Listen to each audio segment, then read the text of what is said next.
ভোরের তারা রাতের তারা মাকে জানিয়ে দিস, অনেক কেঁদেছি, আর কাঁদতে পারি না। যুদ্ধ বিচ্ছিন্ন করে দিয়েছে ফিলিস্তিনি মা আর তার সন্তানদের। মা দিবস হতে পারত উৎসব আর আনন্দের, কিন্তু গাজা উপত্যকায় দিনটা বিষাদের।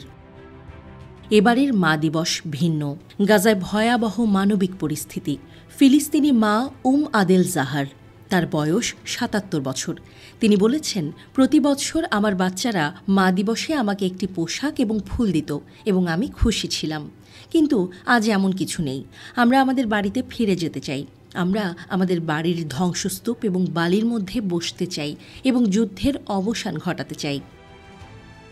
কঠিন মানবিক অবস্থার মধ্যে বসবাস করে আদেল ক্যান্সারসহ বিভিন্ন রোগে ভুগছেন।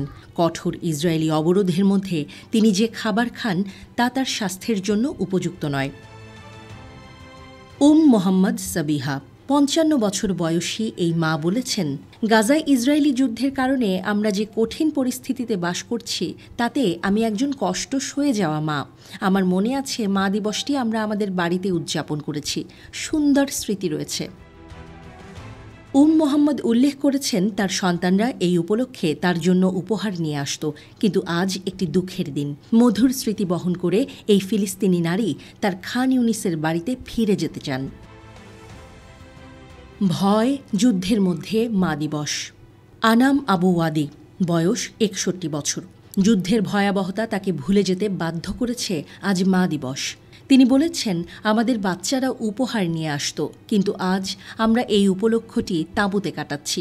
কেউ মনে রাখে না যে এটি মা দিবস, কারণ সবাই ভয় এবং যুদ্ধে মগ্ন। কন্যাদের আলিঙ্গনের জন্য আকুল।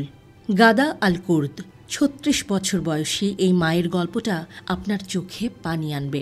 তিনি বলছেন, আমার কাছ থেকে অনেক দূরে দুটি মেয়ে আছে। তারা ছিটমহলের উত্তরে এবং আমি দক্ষিণে। যুদ্ধের কারণে তাদের সাথে যোগাযোগ করা কঠিন। দুর্ভাগ্যবশত আমার মেয়েরা আমার সাথে নেই। আমি আশা করি আজ আমি তাদের সাথে থাকতাম। আমরা একটি সুন্দর দিন একসাথে কাটাতাম এবং উপহার বিনিময় করতাম। গাজায় প্রতিদিন ৩৭ জন মাকে হত্যা করছে ইসরায়েলিরা।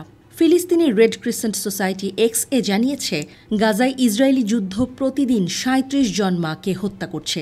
বন্দি বিষয়ক কমিশন এবং ফিলিস্তিনি প্রিজনার সোসাইটি একটি যৌথ বিবৃতিতে বলেছে, ইসরায়েলের কারাগারে বন্দী ৬৭ জন ফিলিস্তিনি নারী বন্দীর মধ্যে ২৮ জন মা রয়েছেন।